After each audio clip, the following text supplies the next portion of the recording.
اعوذ باللہ السمیع العلیم من الشیطان الرجیم بسم اللہ الرحمن الرحیم الحمد للہ رب العالمین وصلی اللہ وسلم علی النبی الأمی رحمۃ للعالمین رب اشرح لی صدری ویسر لی امری واحلل عقدۃ من لسانی یفقهوا قولی رب زدنی علما اللہم وفقنا لما تحب وترضى کہ ایک مرتبہ ہم لوگ اللہ کے نبی کی محفل میں تھے.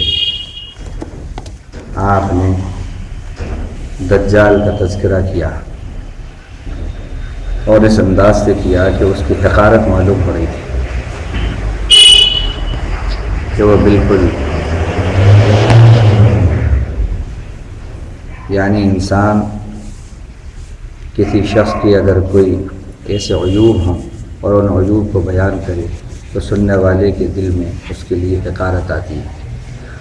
تو کچھ ایسے عیوب اس کے اللہ کے نبی صلی اللہ علیہ وسلم نے بیان کیے جس سے ہمیں بالکل اس کی حقارت معلوم ہو رہی تھی. کیا آپ نے فرمایا وہ بدصورت ہوگا, ایک آنکھ اس کی ابھری ہوئی ہوگی اور دوسری آنکھ جو ہے اس سے وہ کانا ہوگا اور اس کے بال جو ہیں وہ پیچ دار ہوں گے, قریح الصورہ قریح المنظر ہوگا. اور پھر آپ نے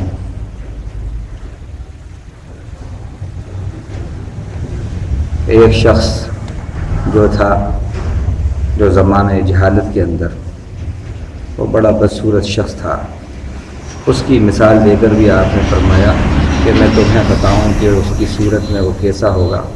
تو اس شخص کی مثال دے کر بتایا کہ وہ ایسا شخص ہوگا. اور جس وقت اس کا ظہور ہوگا تو یہ حال ہوگا اس کے ساتھ, یہ اللہ کی طرف سے ایک فتنہ ہوگا, بڑے فتنوں میں سے ایک فتنہ ہوگا. جیسا کہ آپ نے فرمایا کہ جتنے بھی نبی آئے ہیں ان سب نے اپنی اپنی قوموں کو دجال کے فتنے سے آگاہ کیا ہے, اور یہ ایک بڑا فتنہ ہوگا جس کا نزول ہوگا. تو ایسے فتنے اس کے ساتھ ہوں گے کہ وہ جس مقام سے گزرے گا وہ زمین ہری بھری ہو جائے گی, زمین سے کہے گا تو سبزہ ہوگا پیداوار نکال, تو وہ زمین پیداوار نکالے گی. بادل اس کے ساتھ ہوں گے, بادل سے کہے گا برس تو بادل برس جائے گا.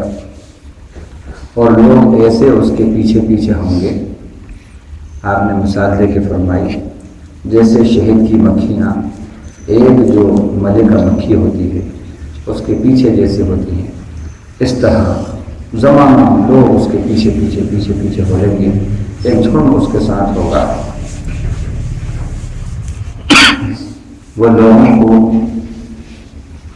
کفر کی گمراہی کی دعوت دے گا. یہ تو نہیں کہے گا کہ یہ کفر ہے اور گمراہی ہے, بلکہ اس کو بالکل صحیح بات بنا کر پیش کرے گا.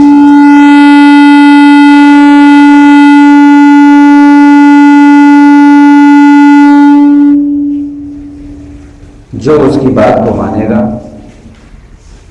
اس کو خوب بارے نیارے کرے گا, اور اس کی بات کا ماننے والا اگر کھیتی باڑی والا ہوگا تو وہ اس کے کھیت میں حکم دے گا زمین کو کہ خوب فصل ہوگا اور خوب وہ فصل اگائے گی.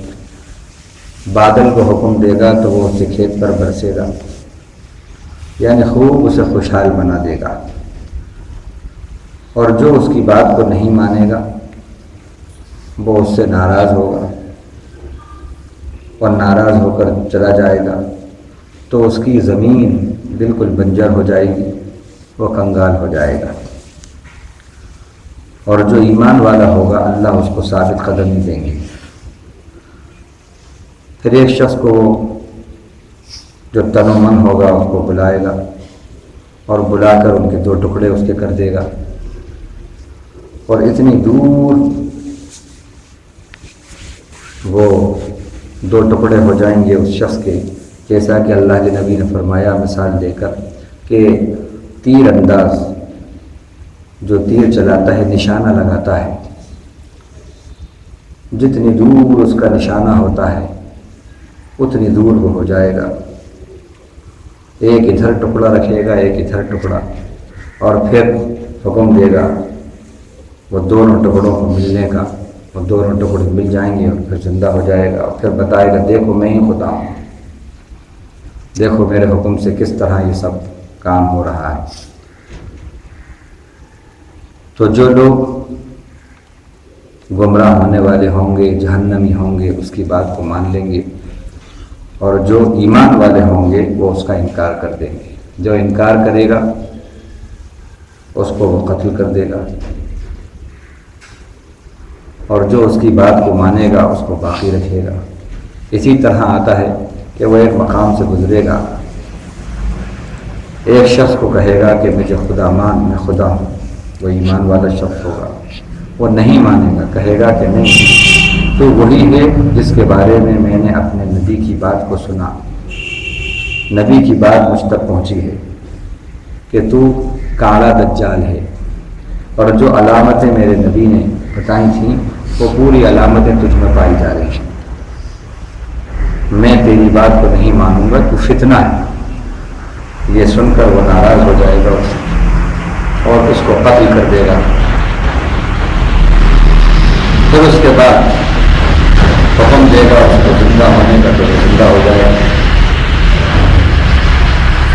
کہے گا کہ اب مان میری بات، اب تو مان دیکھ، تو وہ مسکرا کے کہے گا اب تو مجھے پکا یقین ہو گیا کہ تو ہی ہے دجال، کیونکہ میرے نبی نے یہ بتایا تھا کہ ایسا ہوگا اور وہ ہو گیا، تو بالکل دجال ہی ہے، اب تو مجھے یقین ہو گیا۔ پھر دوبارہ کوشش کرے گا اس کو ختم کرنے کی، لیکن اب اس پر اس کا کی دسترس نہیں ہوگی، اللہ اس کو محفوظ رکھیں گے۔ اور فرمایا کہ اگر میری زندگی کے اندر وہ نمودار ہوا تو میں اس کا مقابلہ کروں گا۔ اللہ کے نبی نے فرمایا میری زندگی میں اگر وہ نمودار ہوا تو میں مقابلہ کروں گا، اور اگر تم لوگ اس کو پاؤ تو تم ثابت قدم رہنا۔ اور پھر ایک آپ نے نسخہ بتایا کہ جو شخص بھی سورہ کہف کی آیات پڑھے گا، ابتدائی آیتیں، اس کو دیکھ کر اللہ تعالی اس شخص کو ان آیات کی برکت سے اس کے فتنے سے محفوظ رکھے گا۔ اسی لیے سورہ کہف کی جمعے کے دن پڑھنے کی بھی بڑی فضیلت آئی ہے صحیح حدیثوں میں کہ جو شخص جمعے کے دن سورہ کہف کا ورد رکھے گا، سورہ کہف کو پڑھے گا، اللہ اس کی برکت سے اس کو دجال کے فتنے سے محفوظ رکھے گا۔ تو یہ آپ نے فرمایا اس کا ظلم و ستم چاروں طرف ہو رہا ہوگا، اور کفر اور شرک ہر طرف ہو رہا ہوگا۔ اللہ تعالی حضرت عیسیٰ کو جو نازل ہو چکے ہوں گے، حضرت عیسیٰ کے ذریعے اللہ اس کو قتل کروائے گا کہ حضرت عیسیٰ علیہ السلام اتریں گے اور وہ منارہ بیضا جو شام کے اندر ہے، دمشق کے اندر، دمشق ظاہر ہے اس کا وہ ہے بائے تخت، وہ شام کے اندر جاتا ہے، شام وہ وہاں پر اتریں گے، سفید منارہ جو منارہ بیضا کہلاتا ہے وہ ہوگا، وہاں اتریں گے، اور وہ مقام جہاں پر وہ منارہ ہے اس کا نام بھی اللہ کے نبی فرمایا کہ وہ باب اللد ہوگا، باب اللد۔ آج وہ اسی نام سے آج بھی وہ بستی اسرائیل کے اندر موجود ہے، اور اسرائیل کا جو ایئرپورٹ ہے وہ اسی مقام پر ہے۔ ہاں یہ بڑی مناسبت ہے، بڑی مناسبت۔ وہاں پر حضرت عیسیٰ علیہ السلام کا نزول ہوگا، دو فرشتوں کے اوپر ہاتھ رکھے ہوں گے، اور ان کے بالوں سے پانی کے قطرے موتی کی طرح ٹپک رہے ہوں گے۔ وہ اپنے بال اس طرح سر کریں گے تو موتی کے قطروں کی طرح پانی ٹپکے گا. 2 چادریں اوڑے ہوں گے رنگین، ایک ہری چادر ہوگی، ایک سرخ چادر ہوگی. 2 فرشتوں کے کانوں پر ہاتھ اتریں گے اور اللہ ان کی سانس میں بڑی تاثیر دے گا. اور ان کی سانس جو ہے اتنی پاورفل ہوگی کہ جس کافر تک ان کی سانس پہنچے گی وہ کافر پگھلے گا اور مر جائے گا. اور ان کی سانس کی جو رفتار اور سانس کی جو اپروچ ہوگی اتنی دور تک ہوگی کہ اللہ کے نبی صلی اللہ علیہ وسلم فرمایا کہ جیسے ایک انسان کی نظر اور نگاہ جہاں تک ہوتی ہے اتنی دور تک ان کی سانس کا اثر ہوگا.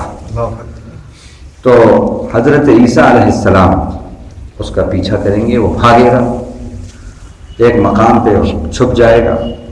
حضرت جبریل علیہ السلام کا دم جو ہوگا، جو سانس ہوگی، وہ وہاں پر پہنچے گی اور ان سے وہ پگھلے گا اور عیسیٰ علیہ السلام اس کا خاتمہ کر دیں گے. اس طرح اس کا خاتمہ ہوگا. اسی میں یہ بھی آپ نے فرمایا کہ عیسیٰ علیہ السلام کے نزول سے پہلے جو ہے یاجوج ماجوج یہ بھی نمودار ہو چکے ہوں گے. یاجوج ماجوج اور مہدی جو ہیں وہ بھی آ چکے ہوں گے. امام مہدی جو ہے ان کا بھی ظہور ہوگا. البتہ یہ بتایا کہ عیسیٰ علیہ السلام کا جو زمانہ ہوگا، ان کے قیام کا جو زمانہ ہے وہ 40 سال تک کا ہوگا. اور امام مہدی کا زمانہ جو ہے وہ بھی 40 سال کا ہوگا. امام مہدی کے 30 سال گزر چکے ہوں گے، 10 سال بچیں گے جب حضرت عیسیٰ علیہ السلام کا نزول ہوگا. تو یہ 10 سال امام مہدی کے پائیں گے. اور جس وقت عیسیٰ علیہ السلام کا نزول ہوگا وہ آئیں گے تو امام مہدی جو ہیں وہ امامت کے لیے بس آگے بڑھ رہے ہوں گے اور نماز کا وقت ہوگا. تو عیسیٰ علیہ السلام جیسے ہی وہاں پہنچیں گے تو امام مہدی ان کو علامتوں سے پہچان جائیں گے کہ یہ عیسیٰ علیہ السلام ہیں. وہ پیچھے ہٹیں گے. امام مہدی کہیں گے نہیں، آپ ہی امامت کرو گے. ان کی امامت ہوگی اور ان کی اقتداء میں امام مہدی کی یہ نماز ادا کریں گے. اور پھر دونوں کا زمانہ ایسا زمانہ ہوگا کہ بڑا امن و امان، بڑی خوشحالی اس زمانے میں ہوگی. تو حضرت عیسیٰ علیہ السلام کے نزول کے بعد یاجوج ماجوج کا نزول ہوگا، جو آج ہمارے درس سے متعلق بات ہے. یہ قوم یاجوج ماجوج. اس قوم کے بارے میں بتایا، قرآن سے یہ ثابت ہوتا ہے. سورہ صافات رکوع نمبر 3 سے وَجَعَلْنَا ذُرِّيَّتَهُ هُمُ الْبَاقِينَ. حضرت نوح علیہ السلام کی ذریت کے بارے میں کہا کہ ہم نے ابراہیم کو انہی کی ذریت میں سے پیدا کیا اور ان کی ذریت قیامت تک باقی رہے گی. تو اب جو بھی یہ نسل ہے یہ نوح علیہ السلام کی ہی اولاد کی نسل میں سے یہ نسل ہے. تو نوح علیہ السلام کے 3 بیٹے جن سے نسل چلی، حام، سام، یافس 3 بیٹے تھے، ان سے یہ نسل چلی. یہ جو ہوگی قوم یاجوج ماجوج کی، یہ نوح علیہ السلام کے بیٹے یافس بن نوح جو ہیں ان کی ہی نسل سے ہوگی. تو یہ انسانوں میں سے ہوگی، کوئی جنات یا کوئی اس طرح کی کوئی ایکسٹرا آرڈینری قوم ایسی نہیں ہوگی. جیسے بعض حضرات جو ہیں ایسا تذکرہ کرتے ہیں اس طرح یاجوج ماجوج کا، ایسا معلوم ہوتا ہے کہ جیسے کوئی وہ تیسری کوئی قوم ہے. نہیں، وہ انسانوں میں سے ہوگی اور نوح علیہ السلام کی ہی ذریت میں سے. اور یافس جو ہیں ان کے بیٹے نوح علیہ السلام کے، ان کی نسل سے ہوگی. اور ان کی تعداد بہت ہوگی. یعنی اللہ کے نبی نے ریشو بتایا 1:10 کا ریشو ہوگا. 1:10 کا ریشو ہوگا. یعنی جو انسان ہیں عام ان کا 1 ہوگا اور ان کے 10 ہوں گے. 1/10 کا ریشو ہوگا. اور وہ اس حدیث سے بھی ثابت ہوتا ہے کہ اللہ قیامت کے دن آدم علیہ السلام سے کہیں گے کہ بعث النار جو ہے تم وہ انجام دو. کہیں گے یہ کیا ہے؟ وہ کہیں گے، اللہ فرمائے گا آدم علیہ السلام سے کہ جہنم سے تم ایک جنتی کو اور 999 جہنم کے لیے اپنی ضروریت میں سے منتخب کرو۔ تو یہ وقت بڑی گھبراہٹ کا وقت ہے۔ صحابہ کرام نے جب یہ بات سنی تو گھبرا گئے کہ 999 ہم جہنمیوں میں سے ہوں گے، یہ تو بڑی تعداد ہے۔ تو اللہ کے نبی صلی اللہ علیہ وسلم نے ان کی گھبراہٹ کو دیکھ کر کہا کہ نہیں، تم گھبراؤ نہیں، تم میں سے وہ 9 ہوں گے اور ایک تم میں سے 9 ہوں گے اور ایک ان کا ہوگا، یعنی 99 جو ہیں ان کے ہوں گے اور ایک تمہارا وہ ریشو بتایا۔ تو اتنی ان کی تعداد ہے۔ اب یہ جو ہیں ان کے بارے میں خود قرآن مجید نے یہ بات کہی کہ سکندر ذوالقرنین نے جو 2 پہاڑ ہیں، 2 پہاڑوں کے بیچ میں ان کا جب حتی اذا بلغ بین السدین وجد من دونہما قوما لا یکادون یفقہون قولا، اس کے ضمن میں یہ بات آتی ہے کہ 2 پہاڑوں کے بیچ تک یہ پہنچے، ایسی جگہ پہنچے۔ اب یہ شمال کا علاقہ ہے جہاں سورج غروب ہوتا ہے، انتہائی دنیا وہاں کا تذکرہ ہے۔ مطلع الشمس، سورج جہاں طلوع ہوتا ہے اس کا تذکرہ بھی آ گیا۔ اب تذکرہ آیا ہے حتی واتبع سببا حتی اذا بلغ بین السدین۔ اب یہ مفسرین نے لکھا ہے کہ یہ شمالی دنیا کا علاقہ ہے، تو یہ وہاں تک پہنچیں گے۔ تو ایک ایسے مقام پر پہنچیں گے جہاں پر کہ 2 پہاڑ ہوں گے، ایک ادھر ہوگا ایک ادھر ہوگا۔ سد پہاڑ، بڑی دیوار اس کو کہتے ہیں۔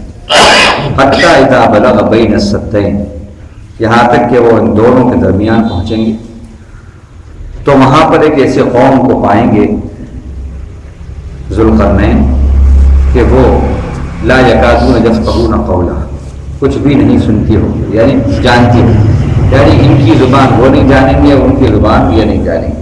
تو ایسے قوم تو اب یا تو یہ کہ ان کی لینگویج جو ہے یہ نہیں جانتے ہوں گے، یا بالکل وہ ایسی قوم ہوگی کہ وہ بولنا نہیں آتا ہوگا اس کو، بس دونوں باتیں۔ تو وہ اشاروں سے یا اپنی زبان سے اور اشاروں سے اس طرح بات کہے گی کہ ایک قوم ایسی ہے کہ جو اس پہاڑ کے پیچھے سے آتی ہے اور وہ بڑا ظلم و ستم کرتی ہے اور ہمارا مال وغیرہ وغیرہ بس لوٹ کے لے جاتی ہے اور قتل و غارت گری کرتی ہے۔ تو ذوالقرنین نے یہ سن کر ان سے کہا کہ ٹھیک ہے، میں اللہ کی مدد سے ایک ایسا کام کرتا ہوں، ایک ایسی دیوار بنا دوں گا کہ یہ دیوار اللہ کے حکم سے باقی رہے گی جب تک اللہ کا حکم ہوگا، اور قیامت کے قریب جب اللہ کا حکم ہوگا اس کے منہدم ہونے کا یہ منہدم ہو جائے گی۔ تو ان لوگوں نے کہا کہ ہم آپ کو کچھ جو ہے اس طرح کے اسباب وسائل دیتے ہیں کہ آپ کچھ ایسا رکاوٹ بنا دیجیے۔ تو انہوں نے کہا میرے رب نے مجھ کو جو کچھ دیا ہے وہ بہتر ہے تمہارے دینے سے۔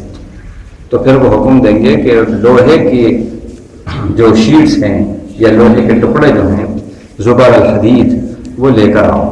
وہ لوہے کے ٹکڑے جمع کیے جائیں گے، وہ لوہے کے ٹکڑے جمع کریں گے اور ان کو ان دونوں کے درمیان جو 2 پہاڑ ہوں گے ان کے درمیان کو رکھوائیں گے، اور پھر اس کو رکھوانے کے بعد کہیں گے کہ اب اس کے اوپر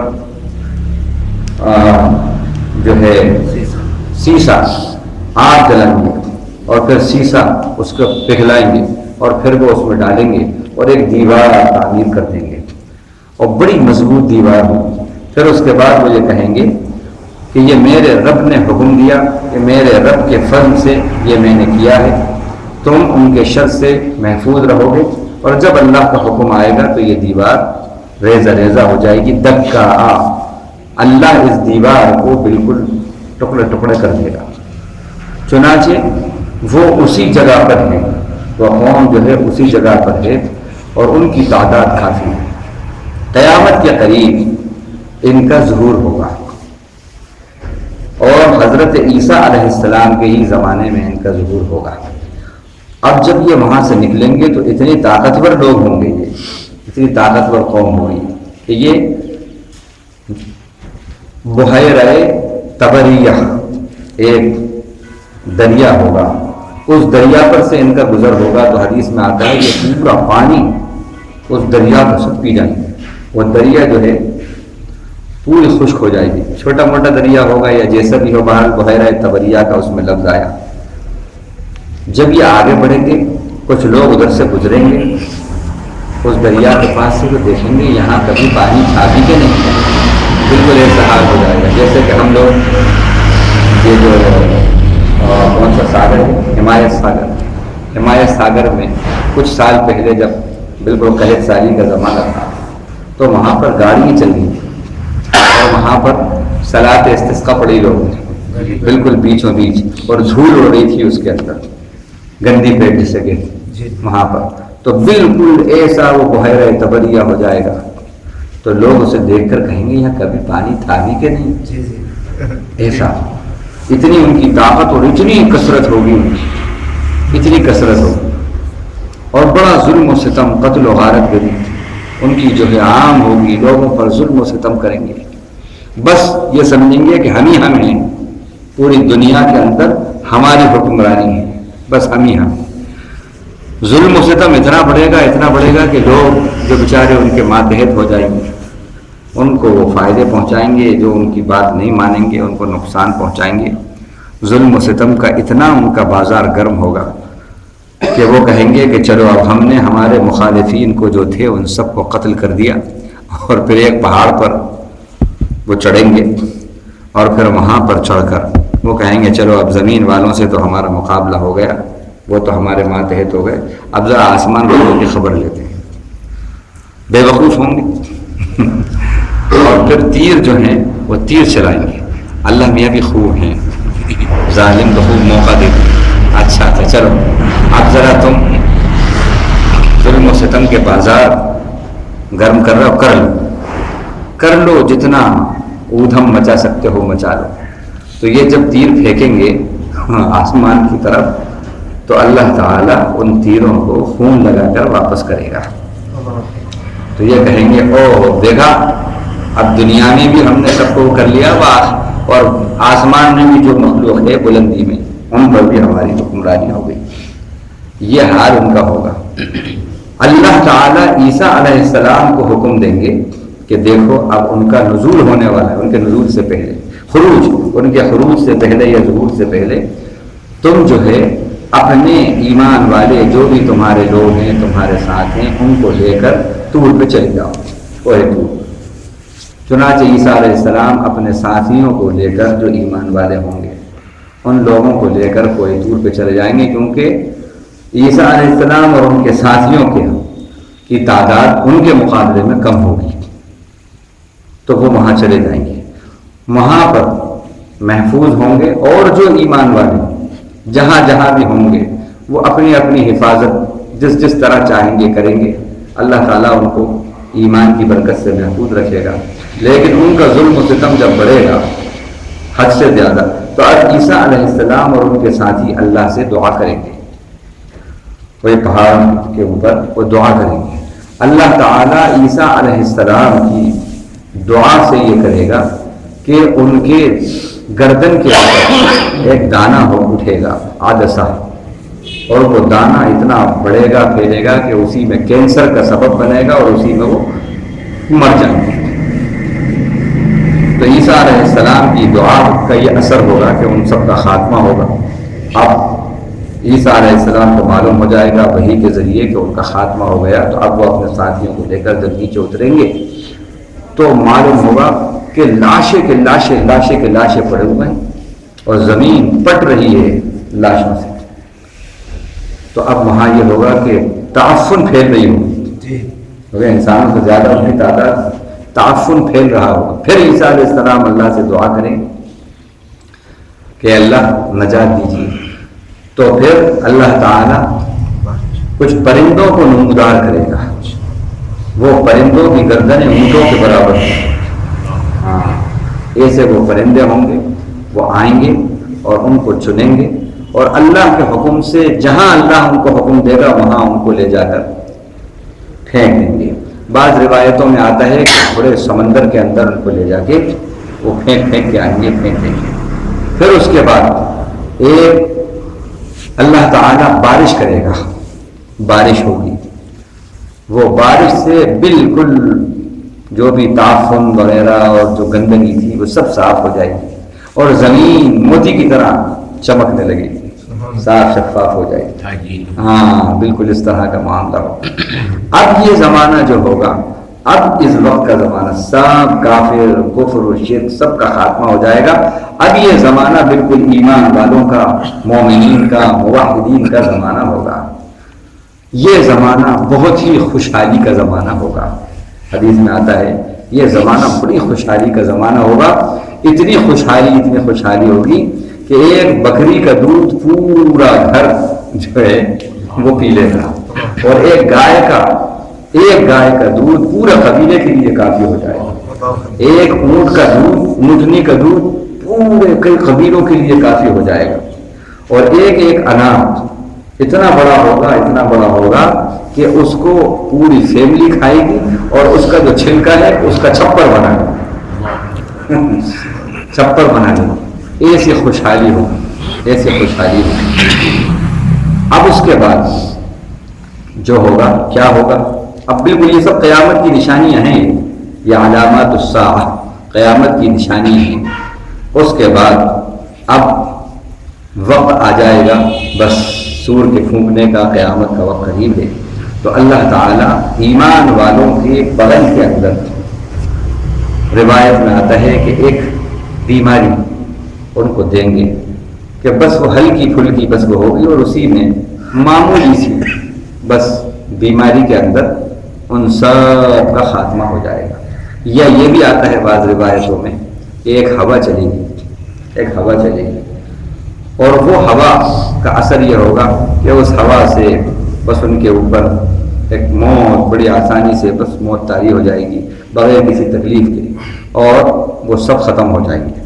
اب اس کے بعد جو بچیں گے وہ کافر بچیں گے، مشرک بچیں گے، اور اتنی بے حیائی دنیا کے اندر ہوگی کہ اللہ کے نبی فرمایا کہ سڑکوں کے اوپر جانوروں کی طرح منہ کالے کریں گے لوگ۔ ہاں، بدکاری اتنی عام ہو جائے گی۔ بس اب وہ وقت جو ہوگا بس وہ قیامت کا وقت ہوگا۔ قیامت جو قائم ہوگی وہ خدا کے بدکار اور کافر بندے جب دنیا ان سے بھر جائے گی تو اب قیامت آ جائے گی اور ان سب کا خاتمہ ہو جائے گا۔ تو یہ یاجوج اور ماجوج کا جو تذکرہ حدیثوں میں آیا، ہم نے ان کا خلاصہ جتنا اللہ نے ہمارے ذہن میں رکھا آپ کے سامنے پیش کیا۔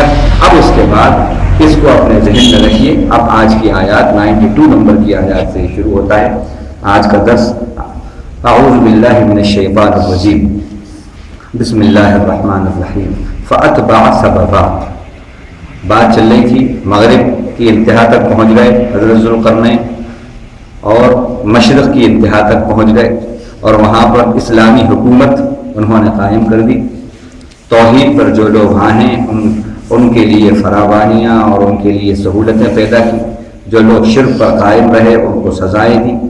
اب یہ حکمرانی دونوں جگہ قائم کر کے، اللہ کی حکمرانی قائم کر کے اب یہ چلے ہیں مسلمانوں کی طرف۔ اور ہم نے کل آپ کو بتایا تھا کہ ذوالقرنین کے واقعے سے اور ان کے ان اسفار سے یہ معلوم ہوتا ہے کہ ان کا مقصد اسفار کا صرف حکمرانی ہی نہیں تھا کہ دنیا کے اندر وہ بڑے حکمراں بن جائیں، نہیں، ان کی باتیں یہ بتا رہی ہیں کہ ان کے دنیا کے اندر سفر کرنے کا انتہا تک، مشرق کی انتہا تک مغرب کی پہنچنے کا مقصود اور مطلوب یہ تھا اللہ کی حکومت، اللہ کی حکمرانی کو قائم کرے۔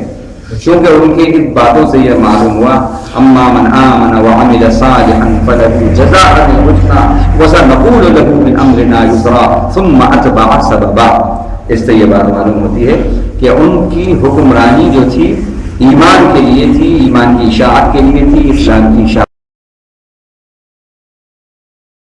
اللهم ارحمني بالقرآن واجعله لي إماما ونورا وهدى ورحمة الرحمة اللهم ذكرني منه ما نسيت وعلمني منه ما جهلت وارزقني تلاوته آناء الليل وأطراف النهار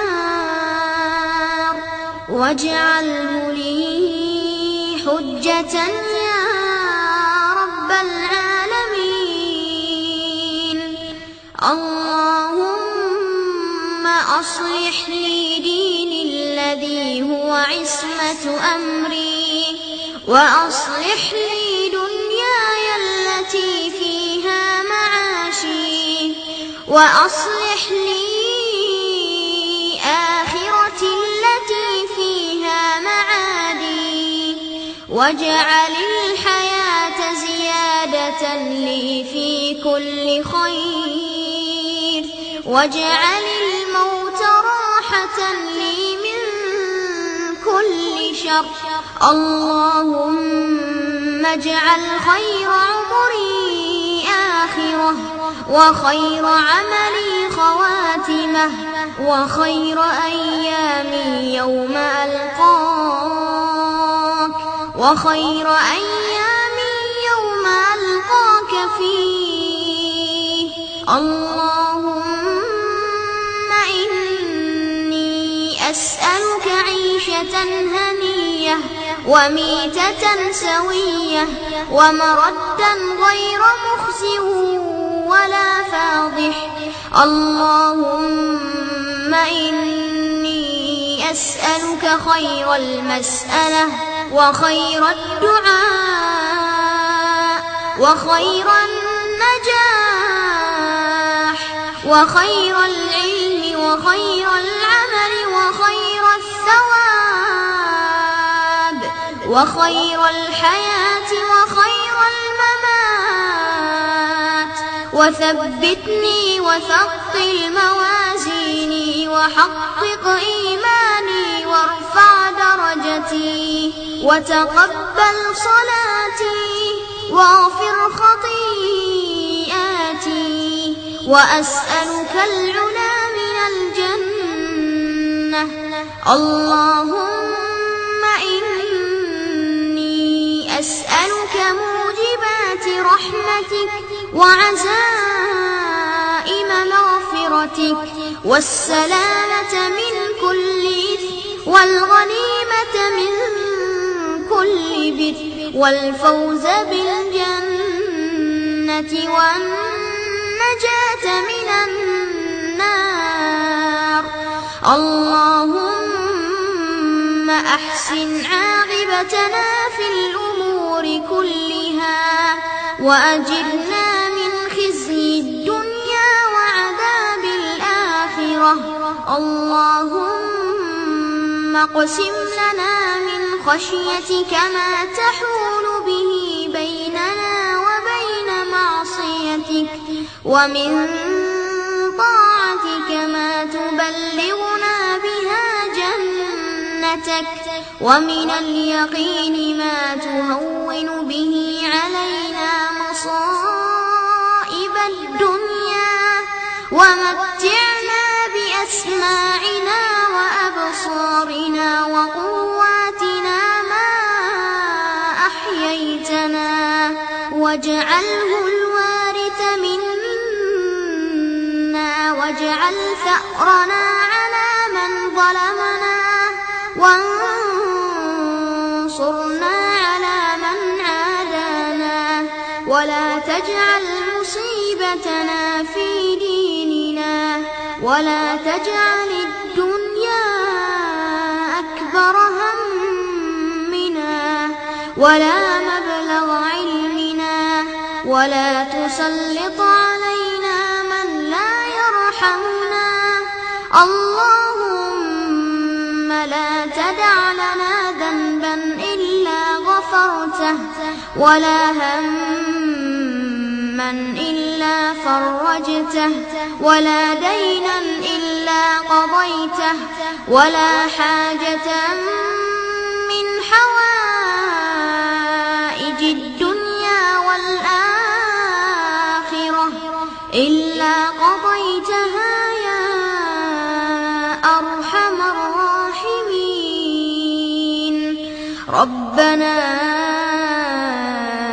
آتنا في الدنيا حسنة وفي الآخرة حسنة وقنا عذاب النار.